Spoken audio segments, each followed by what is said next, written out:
Hi, my name is Seth All, and I'm the instructor in the HVAC program here at Southern Indiana Career Tech Center. Um, the field of HVAC is really about heating, air conditioning, refrigeration, and ventilation. And it's really a pretty broad field.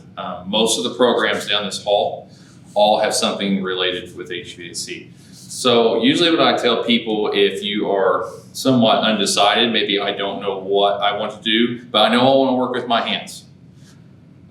This is a good place to start because we kind of cover a little everything. If you're going to be an HVAC technician, you're going to have to be a carpenter. You're going to have to be an electrician. You're going to have to be a fabricator. You're going to have to be able to work with sheet metal. You're going to have a lot of troubleshooting skills, and most of the time too, you're going to have to be your own plumber.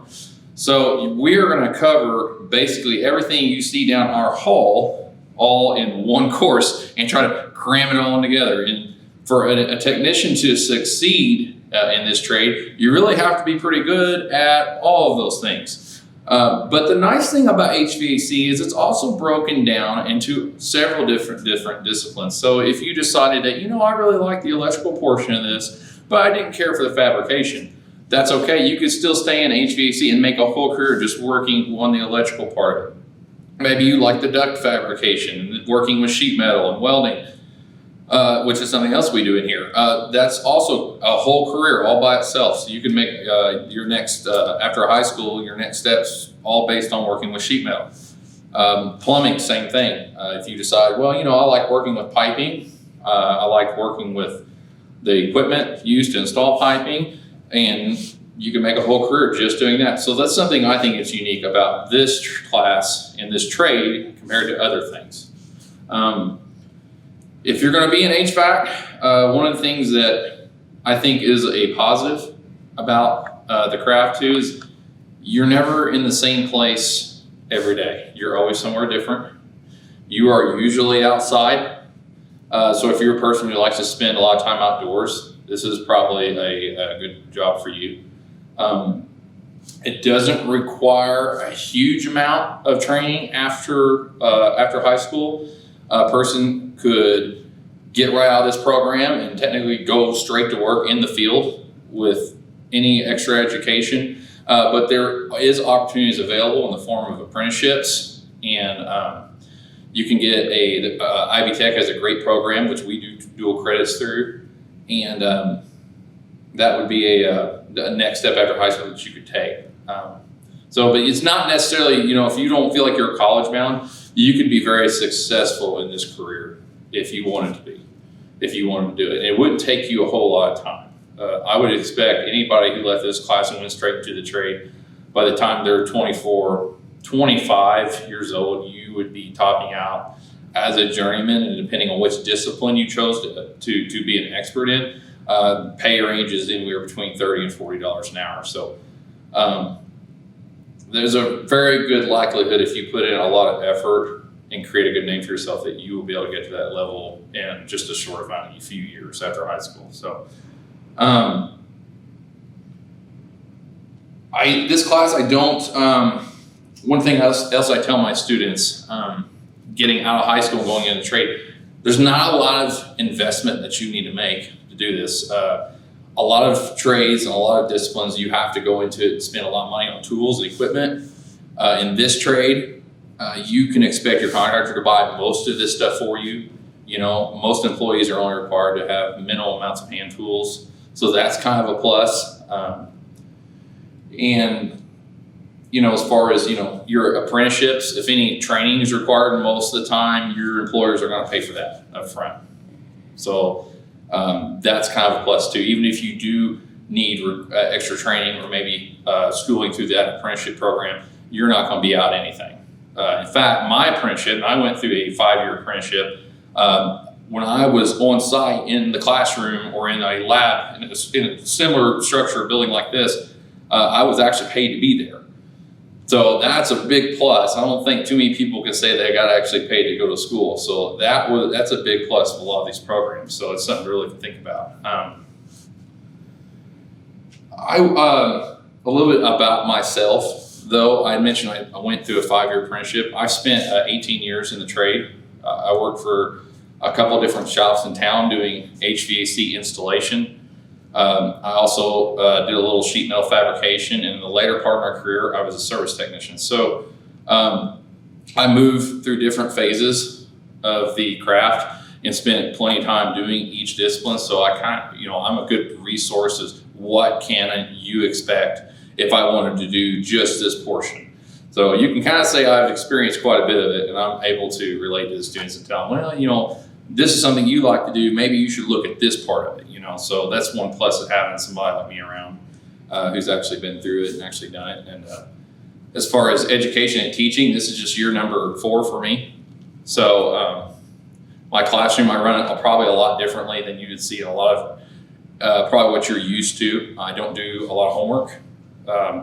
In my craft, once you were off the job or you've made your repair or you've made your installation, you don't take your work home with you. That's another plus of HVAC. It's, most of the time, if there's anything, it's mental. I mean, you're thinking about the next day because you're really, for the most part, I was pretty excited to be there at work. It was an exciting field. It's something always different. So I don't do that in the classroom much. I don't like to send work home with you. So everything we do in here is trying to be done within the hours of this class. And we try to get out of this classroom as fast as possible, obviously. I think lecturing is important, but the biggest part of our learning is going to take place out here in our lab. And so I thought I would take you in there for a little bit and kind of show you some of the things we're working on. If you want to walk this way, we'll just walk in. HVAC, usually the first thing people think of is, the heating and air conditioning in my home. So one of the first things we do is we start dissecting, installing these furnaces and air handlers and matching up the components, teaching the kids. You'll learn how to decipher the model numbers and serial numbers, and you're going to figure out what this wiring does and where everything goes. We also do just labs on pulling the equipment out and then reinstalling it. We've got there's a lot of things that you can do with these as far as a technician, and find out a lot of things that will save you a lot of money, even if you decide, I don't really care for working on this kind of equipment. But some of these repairs might save you a lot of money when you get out of high school. So you can always think back and use this as a valuable resource, even if you don't go into HVAC. Maybe you're just curious about how some of these things work in my home. We also work on small appliances like refrigerators, and we've had everything in here from coolers, freezers, just different washing machines, dryers. You wouldn't think, that's not HVAC. It's not what I think of when it comes to mind, but HVAC is really all about controlling electric motors. So anything that has an electric motor in it that you might find in your home that produces heat or maybe performs a specific task, it's important that I think my students get to work on that equipment and see a wide variety of things so they have a lot more skills coming out of school. We've got just about everything most sheet metal shops would have. And sheet metal is the primary material that we use to make, ductwork and different fixtures for different tasks. We do a little bit of fabricating. Back here, I just got one welder, and I rotate the kids in and out of that, so we can learn how to do a little bit of welding too. This thing here will cut sheets of metal, really heavy material, and we slide it in and it operates. The kids all learn how to use this, usually within the first 2 or 3 days. So this isn't something like year 2 you're getting into. I try to get your hands on this equipment as fast as possible. Once you learn the safety steps, you see how this works. You always wonder, how would I cut a large piece of metal? It's so hard that you can't even bend it with your hand. Well, with equipment like this, I'll show you how to use it and how that's done. I've also we do some automation back here, automated cutting. And this piece of equipment here is a really fun piece of equipment to learn how to use. And the shop I actually worked at had the exact same model, so I'm pretty familiar with it. And my students get familiar with it, and they learn how to use it. We cut different shapes out, like my favorite college over here. Made me a little sign the other day. So we can do all kinds of fun stuff with it, but the kids all learn how to do it, and that's a whole career in itself. I actually had a student last year get out of high school, and one of his employers asked, by the way, do you know how to run one of these machines? And he was able to say, well, actually, yes, I did. I worked on it for 2 years, Mr. All. So he got this great job now, making $20 an hour right out of high school, and just operating machinery like this. So this is very common in the world of HVAC if you're going to work in a fab shop. And so that's just one of the many things we do. It's very, very diverse, like I said. Over back here, we also have, this is what I call our installation and troubleshooting lab. And most of this equipment, like you saw the table, is dead. It's just sitting there. This allows the students to actually be able to install it and make the equipment run. And we repeatedly take this stuff in and out all the time. And this is also the part my afternoon students are working on more of the service aspect of it, the troubleshooting. I go through and we disable some of these in the morning, so they have to come in the afternoon and figure out, well, what's wrong, what's the problem here. So I think that's a lot of fun. And once again, not a lot of time spent in the classroom doing stuff like this. You know, we jump straight out into the lab and we start working on appliances like this. So, like I said, very, very hands-on course. Over here, when my students are working on a welding project, we're fabricating some pipe. And this is a very real world experience here. Wherever you go, stuff like this keeps your buildings working and running.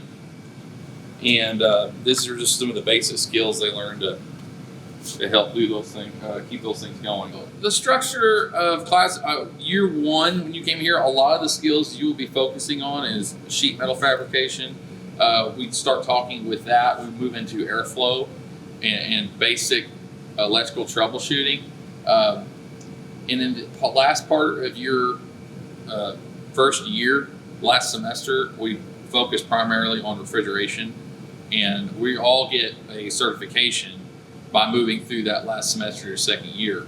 With that certification, that's a really important one, working with refrigeration, you can pretty much get employment right away as long as you earn that certification. So that thing's pretty valuable.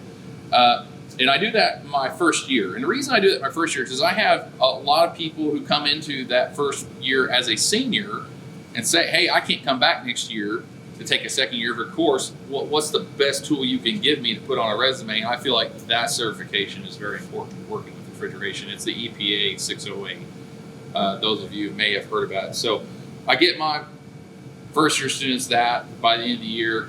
Second year, we come in, we cover still a lot of more safety that we did. And we continue on the safety that we covered on the first year. We get our OSHA 10, which is also another great resume builder.